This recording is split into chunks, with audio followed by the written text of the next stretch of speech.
sa puta ang nagtubo sa salata.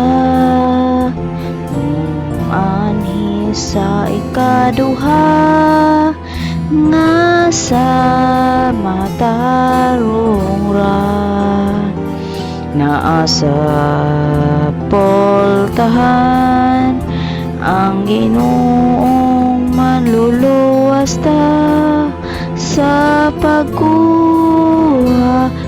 pagkuha sa tanan nga balaan.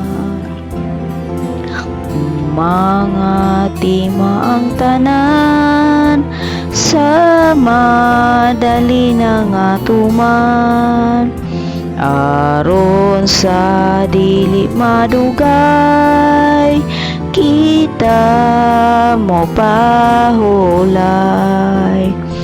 naa sa poltahan ang Ginoong manluluwas ta sa pagkuha sa tanan nga balaan. Di na makita sa yuta kalipay ug kalinaw pa hangtod nga mo ani siya paglaglag sa sala naa sa poltahan ang Ginoong manluluwas ta sa pagkuha sa tanan nga balaan. Unya sa bagong ayuta magpuyo nga dayon kita ug ato nga pagdawaton ang himayang dayon naa sa poltahan ang Ginoong manluluwas ta sa pagkuha sa tanan nga balaan.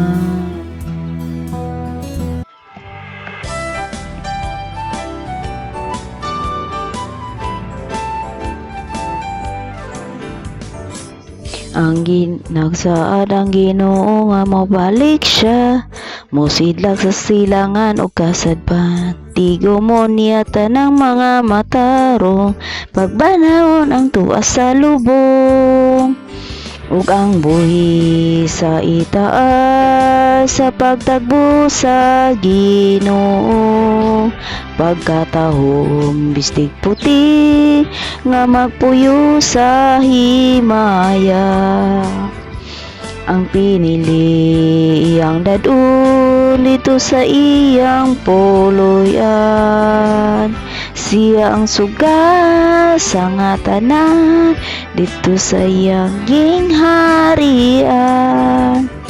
Ang Ginoo nag-ingon nga mobalik siya aron sa pagtigom sa mga balaan sa usa ka pagpilok buhi alidan sigon sa asoy sa kasulatan ug ang buhi sa itaas sa pagtagbo sa Ginoo pagkatahom bistig puti nga magpuyo sa himaya ang pinili iyang dadun dito sa iyang puluyan siyang sugas sa nga tanan dito sa iyang gingharian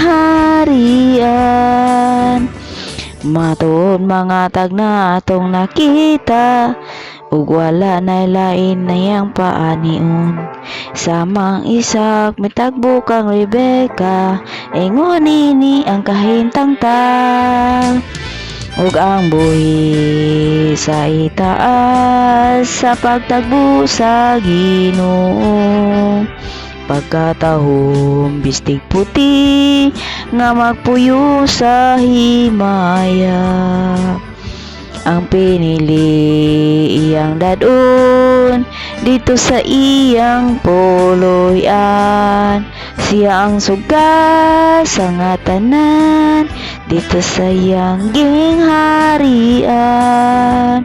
Sama sa kawatan ang pag-ani niya, way mahibalo kung unsang orasa. Magbantay baya kay mahikalitan ka, ang panahon niya haduol na. Ug ang buhi sa itaas sa pagtagbo sa Ginoo. Pagkatahom bistig puti nga magpuyo sa himaya. Ang pinili iyang dadon dito sa iyang puloy-an. Siyang suga sa nga tanan dito sa iyang gingharian. Siyang suga sa nga tanan dito sa iyang gingharian. Siyang suga sa nga tanan dito sa iyang gingharian.